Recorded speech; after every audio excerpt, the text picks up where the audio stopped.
Hello, നമസ്കാരം. എൻ്റെ മുമ്പിലിരിക്കുന്നത് എന്താണെന്ന് കണ്ടോ? ചാമയരിക്കഞ്ഞിയാണ്. ഇത് വെച്ചത് എങ്ങനെയാണെന്ന് നമുക്ക് കാണാം.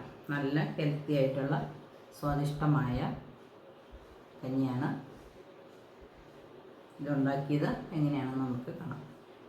എല്ലാവർക്കും, ചെറിയ പിള്ളേർക്ക് വരെ ഇഷ്ടമാകും ഇത്. ഇന്ന് നമുക്ക് ചാമ കൊണ്ട് കഞ്ഞി വയ്ക്കാം. അപ്പം ഞാൻ എൻ്റെ കയ്യിൽ കുറച്ച് ചാമയുള്ളൂ, ഒരു സ്പൂണുള്ളൂ. അത് ഒന്ന് കുതിരാനായിട്ട് വയ്ക്കുക.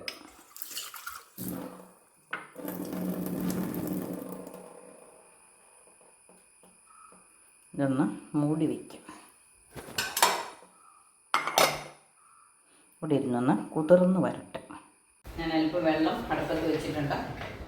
ചൂടാകുമ്പോഴത്തേനും ഒരല്പമുള്ളൂ, ഒരു ടേബിൾ സ്പൂൺ ഇട്ട് കൊടുത്തു.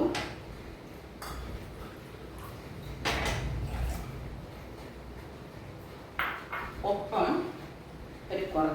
ഒരു അര ടേബിൾ സ്പൂൺ സൺഫ്ലവർ സീഡും കൂടെ അതിനകത്തേക്ക് ഇട്ട് കൊടുക്കാം. നമുക്കിത് രണ്ടും കൂടെ വേവിച്ചെടുക്കാം. ഒപ്പം തന്നെ ഈ കഞ്ഞിക്കകത്ത് ഞാൻ ചേർക്കാൻ വെച്ചിരിക്കുന്നത് കാരറ്റ്, കോവയ്ക്ക, തഴുതാമയില, പയർ. ഇത് നമുക്ക് അടുത്ത അടുപ്പയിൽ വേവിച്ചിട്ട് അടച്ചിട്ട് വെയിറ്റ് മാറ്റിയിട്ട് നമുക്ക് തിളച്ചില്ല, തിളയ്ക്കുമ്പോൾ നമുക്ക് മാറ്റി കുക്കർ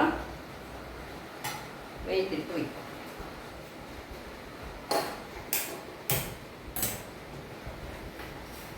അടുത്ത അടുപ്പിലേക്ക് നമുക്ക് മാറ്റിയിട്ട്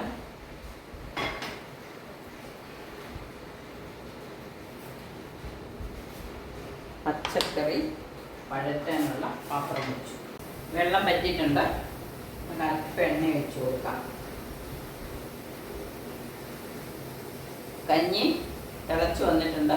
ഞാൻ വെയിറ്റ് ഇട്ടു, തീ ഓഫാക്കി.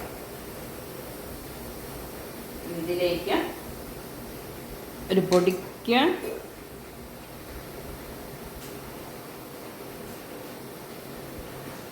ഉള്ളി ഇട്ട് കൊടുക്കുക. വെളിച്ചെണ്ണ തന്നെ വേണമെന്നില്ല, നമുക്ക് നെയ്യ് ഉപയോഗിക്കാം.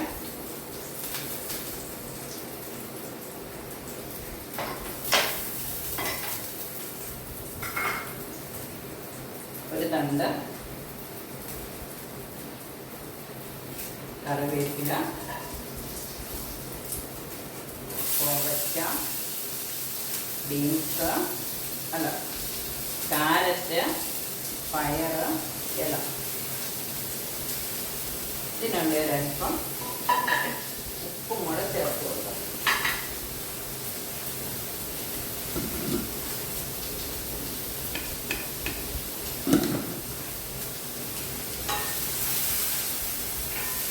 കുറച്ച്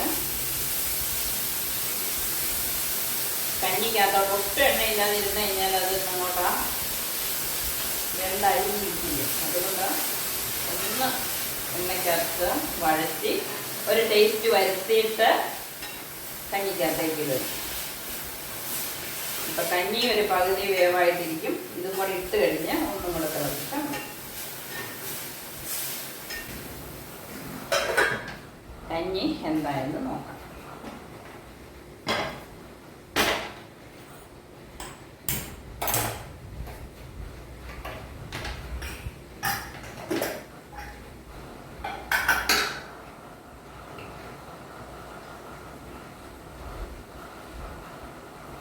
ചാമേരിയല്ല, വെന്തിട്ടുണ്ട്, നന്നായിട്ട്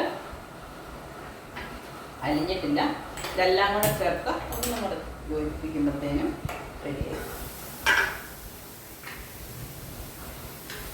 നമുക്ക് നമ്മുടെ വെജിറ്റബിൾസ് കോവയ്ക്ക, തഴുതാമയില, പയർ, കാരറ്റ് അതും കൂടെ കഞ്ഞിക്കകത്തേക്ക് നമ്മൾ ചേർക്കും. ഉപ്പ് പോരെങ്കിൽ നമുക്കൊരൽപ്പം ഉപ്പും കൂടെ ചേർക്കാം.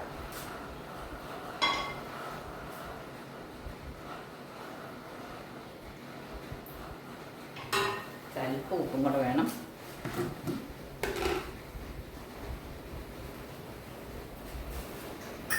ഒന്നും കൂടെ നമുക്കൊരൽപ്പം കുരുമുളക് പൊടി, ഒലിവെണ്ണയും ചേർക്കണം. ചേർത്താലും മതി. നമുക്ക് വെന്തോന്ന് നോക്കാം. കാറ്റ് പോയില്ല, ഇവിടെ ഇരുന്ന് കാറ്റ് പോകട്ടെ.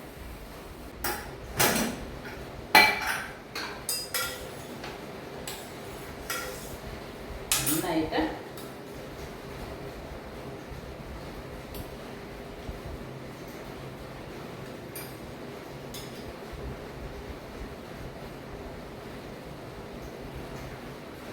വെന്തരിഞ്ഞിട്ടുണ്ട്.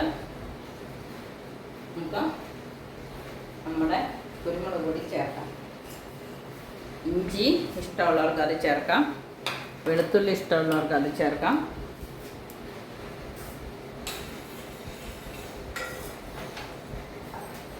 ഇതിന് സർവിങ് ബൗളിലേക്ക് മാറ്റാം.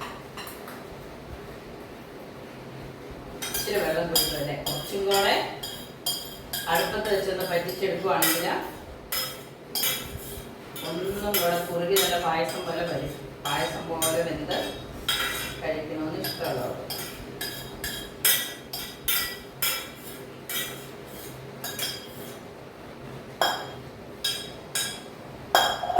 നമുക്കല്പം ഒലിവെണ്ണയും കൂടെ ചേർക്കാം.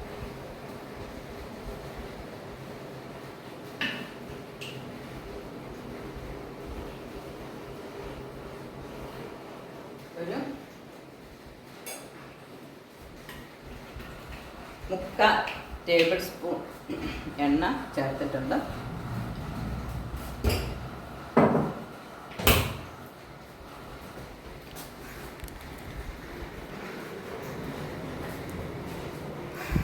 കണ്ടോ, അടുത്ത് കാണാം. നമ്മുടെ സൺഫ്ലവർ സീഡ്. ഇത് ഇങ്ങനെ വേവിച്ച് തിന്നണമെന്നില്ല, വറുത്ത് വേണേലും തിന്നാം. ഇതിപ്പം വേവിച്ച് തിന്നുമ്പം പച്ച പൊളിച്ച് തിന്നുന്ന പോലെ ഉണങ്ങാത്ത സൺഫ്ലവർ സീഡ് പോലെ ഉണ്ട്. ഇത് വറുത്തിട്ടാണെങ്കിലും നമുക്ക് വെറുതെ തിന്നാവുന്നതേ ഉള്ളൂ. വലുതുമുണ്ട് ചെറുതുമുണ്ട്. ഇത് ചെറുതാണ്. ഇനി പംകിൻ സീഡ് ഉണ്ടെങ്കിലും അത് ചേർക്കാം. പിന്നെ ടേസ്റ്റിന് വേണ്ടി ഇതിൻ്റെ കൂടെ നമുക്കൊരൽപ്പം കടലയോ ബദാമോ ഒക്കെ ചേർക്കാം. നമ്മളേതാണേലും പറഞ്ഞതല്ലേ. അപ്പോൾ 2 അണ്ടിപ്പരിപ്പും 2 ബദാമും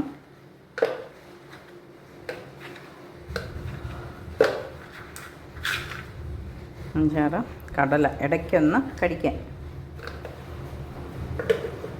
അപ്പം നമ്മുടെ ഒരു നേരത്തെ മീൽസ് ഒരാൾക്കുള്ളത്. 1 സ്പൂൺ ചാമ അരി എടുത്തുള്ളൂ, അല്പം അതിൻ്റെ പകുതി സൺഫ്ലവർ സീഡ്, നല്ല ഒന്നാന്തരം ന്യൂട്രീഷ്യസ് ഹെൽത്തി ആയിട്ടുള്ള ചാമയരിക്കഞ്ഞി റെഡിയായി. നമുക്കിനി കുടിക്കാം. ചെറുധാന്യങ്ങൾ നമ്മുടെ ശരീരത്തിന് നല്ല ആരോഗ്യത്തിന് നൽകുന്ന വിലപ്പെട്ട കാര്യങ്ങൾ അറിയുക. ചാമേരി മാത്രമല്ല, തിന, ചോളം, മണിച്ചോളം, ബജ്റ, അങ്ങനെ റാഗി, തിന, ഒത്തിരി മില്ലറ്റുകളുണ്ട്. അവയെല്ലാം നമ്മൾ ഭക്ഷണത്തിൽ, നിത്യേനയുള്ള ഭക്ഷണത്തിൽ നമുക്ക് ഉൾപ്പെടുത്തുന്നത് ശീലമാക്കാം.